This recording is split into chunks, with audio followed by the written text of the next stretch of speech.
Bonjour les étincelles de lumière, autre petite capsule pour vous parler donc des arrestations et notamment de l'arrestation de Ghislaine Maxwell, donc impliquée bien sûr dans le cas Epstein qu'on connaît bien, de Jeffrey Epstein, de l'île de Jeffrey Epstein qui invitait donc tous ces dirigeants, tous ces artistes d'Hollywood sur son île pour pratiquer des rituels pédosataniques et pour faire entrer donc dans leur club d'obscurs toutes ces personnes. Et notamment, une fois qu'elles étaient invitées, on les prenait en photo et on les filmait en participant à ces cérémonies. Et avec ça, on leur faisait du chantage afin qu'elles ne puissent plus parler, notamment ne pas dénoncer les autres, parce que s'ils dénonçaient les autres, ils tomberaient avec. Donc on a là donc des personnes qui vont sortir bientôt à la lumière, des personnes haut placées, des stars d'Hollywood que Ghislaine Maxwell va donc balancer. Donc attendez-vous à des grosses têtes et peut-être vos artistes préférés du coup qui vont être accusés. Voilà, il faut se préparer à tout, hein, on ne sait jamais. Donc préparez-vous. Ces documents personnels de Ghislaine Maxwell ont été libérés récemment, donc ça risque de sortir dans les prochains jours. Notamment, il y a des photos, des vidéos que le FBI avait gardées et qui sortent maintenant à la lumière de ces crimes de Ghislaine Maxwell avec ses complices, avec d'autres personnes, des vidéos où il y a donc des attentats sexuels sur des enfants mineurs dénudés et on les voit dans les vidéos. Voilà. Donc, qu'est-ce qui se passe là en ce moment aux États-Unis? Il y a beaucoup de manifestations, notamment il y a eu une manifestation devant CNN, la télévision CNN aux États-Unis pour les enfants kidnappés par l'État profond. Et notamment Ted Turner, qui est le propriétaire de CNN, n'est pas accusé, je crois, encore légalement, mais les personnes comme vous et moi qui savons ce qui se passe ont décidé de manifester devant cette télévision pour réclamer, et aussi pour faire savoir que Ted Turner est impliqué là-dedans. Notamment, il avait été dénoncé par d'autres victimes qu'il avait déjà dénoncé, mais c'était passé incognito à l'époque.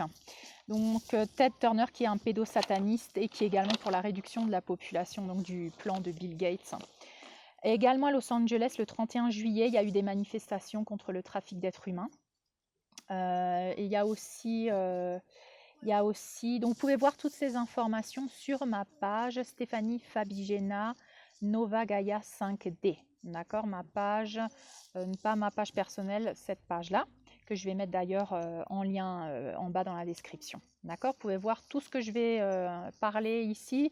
Il y a des articles que je publie régulièrement sur ma page, donc allez voir sur cette page.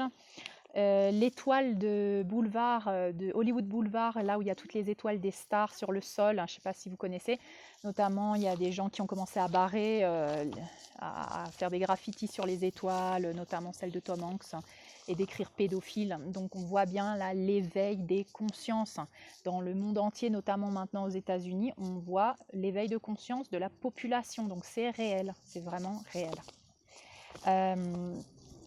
Et puis sur ma page aussi, vous pouvez voir, j'ai mis des témoignages de victimes françaises de ces rituels et de ces trafics d'enfants. Donc il y a aussi là sur ma page Facebook des témoignages réels, je crois qu'ils datent quand même de quelques années, d'enfants français qui ont été interviewés par rapport à ces pratiques. Donc allez voir si vous avez envie, je ne vous dis pas que vous devez aller le faire. Et donc là, je voudrais parler également d'un sujet qui est le sujet des stars d'Hollywood. En ce moment, on avait vu que Kanye West, donc qui est un rappeur américain, s'était soi-disant présenté à la présidence des États-Unis. Moi, pour ma part, je sens que plus que d'être président, il a plutôt envie d'appeler l'attention et d'appeler l'attention vers lui pour que le monde le regarde et l'écoute. Pourquoi? Parce qu'il a un message à faire passer. Il faut savoir que Kanye West est en train de révéler des vérités dérangeantes, hein. Ces vérités notamment que beaucoup de stars d'Hollywood connaissent et qui sont obligées de garder secrètes. Et on peut voir sur son Twitter, en fait, il n'a pas arrêté de publier, de faire des posts, puis de les annuler, puis de les republier. Donc vous pouvez aller les voir sur ma page Facebook. Ils sont en anglais, bien sûr, mais là, j'essaie de vous décrire un petit peu ce qu'il disait dans ses Twitter.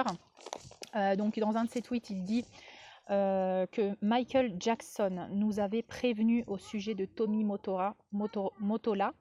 Donc Tommy Mottola, c'est le propriétaire de Sony, hein, Sony Music. Michael Jackson nous avait prévenu au sujet de Tommy Mottola avant qu'il ne le tue. Donc voilà un de ses tweets qui dit ça. Il faut savoir que c'est comme Michael Jackson, un esclave MK Ultra, hein, donc qui est en train de se libérer du contrôle mental. MK Ultra, il faut savoir que c'est un programme de contrôle mental qui a été créé par la CIA. Et donc tous ces artistes sont sous le contrôle mental MK Ultra, afin qu'ils ne sortent pas de la narrative de l'élite, parce qu'ils ont tellement d'influence sur le public qu'on ne peut pas les laisser parler ce qu'ils ont envie de parler. Donc c'est pour ça qu'ils sont sous un contrôle mental. Notamment, on utilise des techniques comme l'hypnose et des substances afin de les hypnotiser, de les rendre vraiment robotisés. Il y a même avec certains mots, vous m'excusez parce que j'habite dans les champs, il y a des voitures qui passent et il y a des taureaux aussi. Je ne sais pas si vous avez entendu le taureau là, juste derrière moi. Je m'excuse pour les sons. Donc je vous disais que qu'on ne peut pas les laisser parler ce qu'ils veulent et que forcément ils sont sous un contrôle mental afin d'avoir la même narrative, hein, de l'élite et de ne pas dire n'importe quoi au public, hein, de ne pas révéler des choses. Et apparemment, comme Michael Jackson, Kanye West, il est en train de se libérer de ce contrôle mental. Donc il envoie des SOS. Et il fait attention quand même. Mais on voit qu'il est quand même dans une révélation. Donc là, il est sorti au grand public, il écrit des tweets. Alors, qu'est-ce qu'ils font les médias, bien sûr, et même sa femme Kim Kardashian, elle le fait passer pour fou, donc elle répond à des tweets en disant « Oui, faites pas attention à ce que dit mon mari, il prend plus son traitement psychiatrique, donc il est bipolaire et il dit n'importe quoi. » Donc voilà, tout de suite, on le fait passer pour fou. Comme un peu Michael Jackson, on l'avait fait passer pour un pédophile. Donc on ne sait pas trop, hein. Mais on a l'impression qu'ils essayent de minimiser les paroles de ces personnes. Et du moment où elles essayent de révéler quelque chose, on commence à les détruire. Donc tout comme Michael Jackson a été détruit. On les brise psychologiquement et on détruit leur carrière. Donc Kanye West essaye depuis quelque temps de se divorcer de sa femme, donc Kim Kardashian, mais il n'y arrive pas. Apparemment, il est sous un contrôle de cette famille aussi, et pour des raisons économiques et pour d'autres raisons aussi, parce qu'il a des enfants. Donc il est un peu pris entre deux chaises. En tout cas, l'élite ne laissera pas, essaye de faire son mieux pour ne pas laisser ces personnes parler au grand public et révéler leurs secrets. Notamment, il y a un film qu'il a stipulé Kanye West, où il dit que le film Get Out, je ne sais pas si vous l'avez vu, je ne l'ai pas vu, mais apparemment c'est un thriller, film d'horreur, qui parle de lui. Et il dit ce n'est pas une fiction, c'est vraiment mon histoire. Donc peut-être si vous avez envie, allez voir ce film et vous pouvez m'en dire des nouvelles. D'accord ?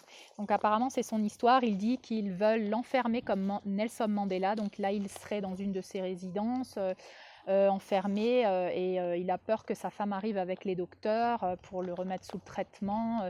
Il est un peu pris dans des élans d'émotion où d'un seul coup il parle vraiment avec émotion, il pleure, il parle de la liberté. Il y a vraiment beaucoup de révélations dans ce qu'il dit. Et puis on voit qu'il est instable émotionnellement et mentalement, bien sûr.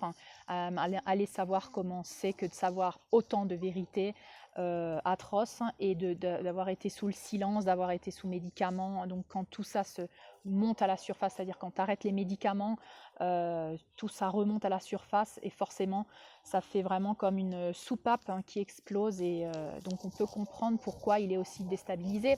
Ça ne m'étonnerait pas qu'il apparaisse suicidé dans pas trop de temps, donc on verra bien ce qui va se passer.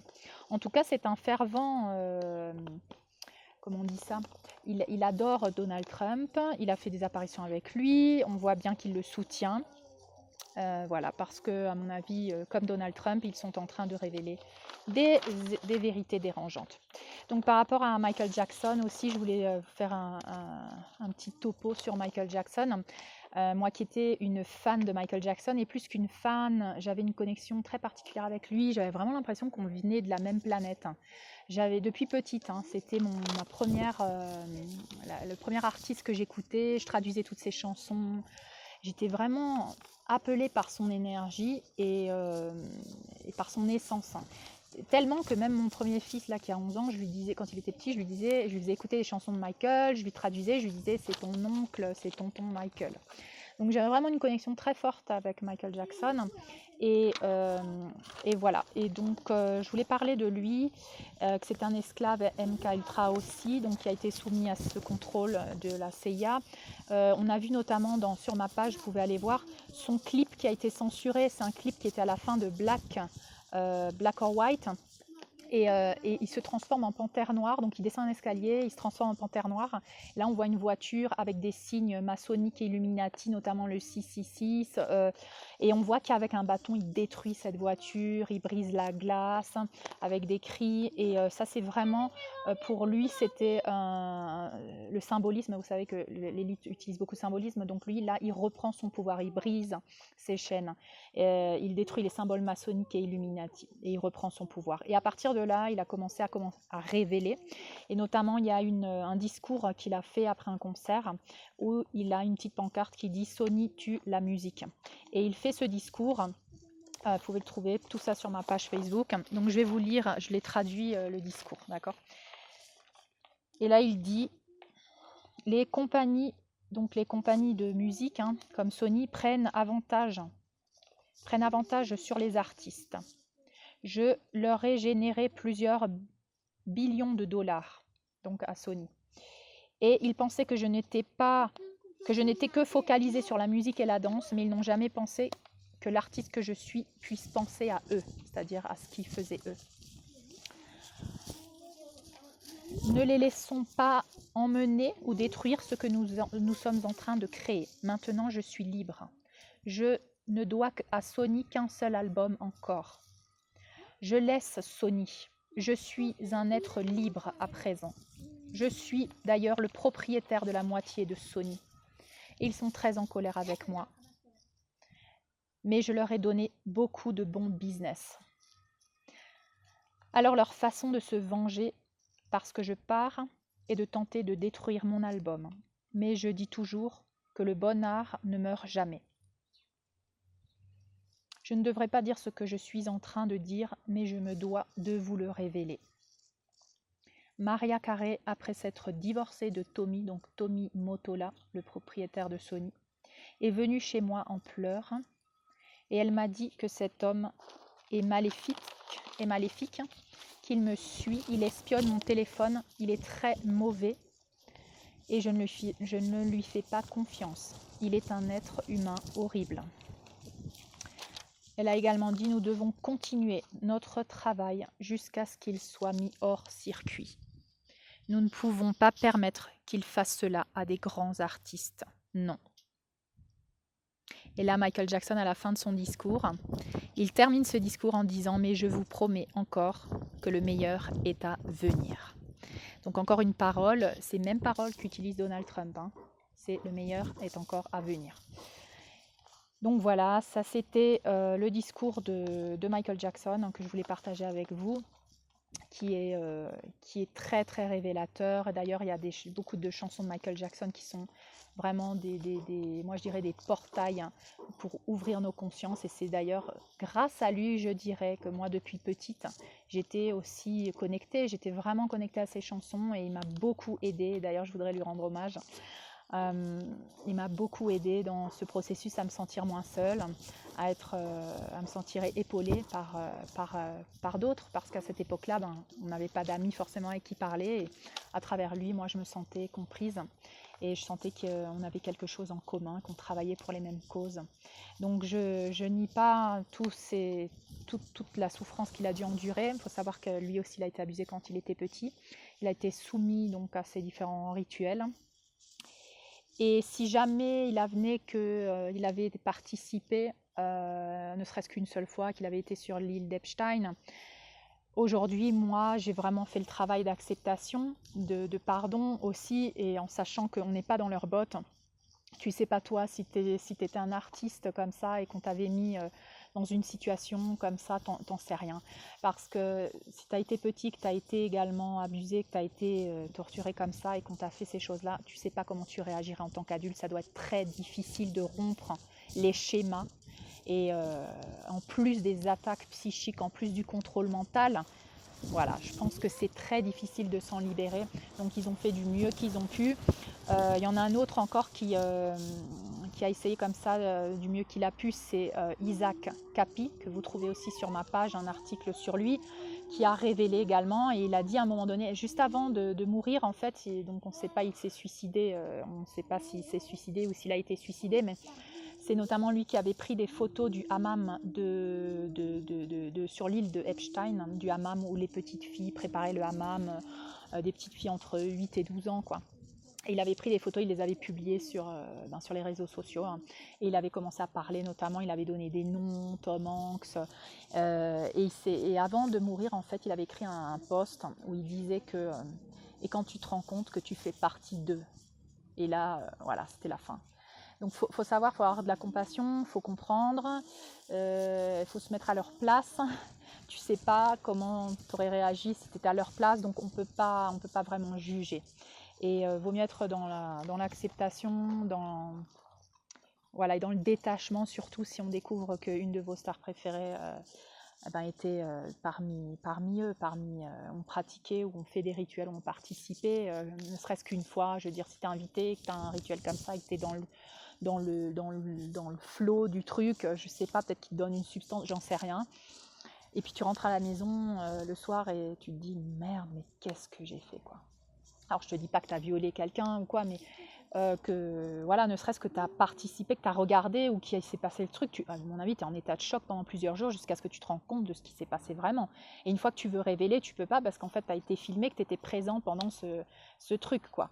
Donc c'est très compliqué. Moi, je peux pas dire, vraiment, je ne vous conseille pas d'entrer dans le jugement parce que justement, ce qu'on doit apprendre là, c'est à avoir de la compassion, à comprendre, à être détaché et à apprendre nos leçons par rapport à ce qu'ils ont vécu, parce que eux, ce sont des âmes notamment qui sont venues comme Michael Jackson, hein. Je me dis waouh, mais ils sont venus pour vivre ça. En plus, Michael Jackson était donc noir. Il faut savoir que les artistes noirs ont des rituels encore plus difficiles et encore plus horribles que les artistes blancs, parce que l'élite est raciste et que pour un noir, pour qu'il ait du pouvoir, pour qu'il ait le succès, il doit remplir beaucoup d'attentes. Donc voilà, je ne sais pas, faites votre point de vue par rapport à ça, mais restez vraiment dans la compassion, dans l'amour inconditionnel. Voilà, c'est ce que je voulais partager avec vous. J'espère que ça va vous éclairer. Et je vous dis donc à très bientôt pour une nouvelle vidéo. À bientôt.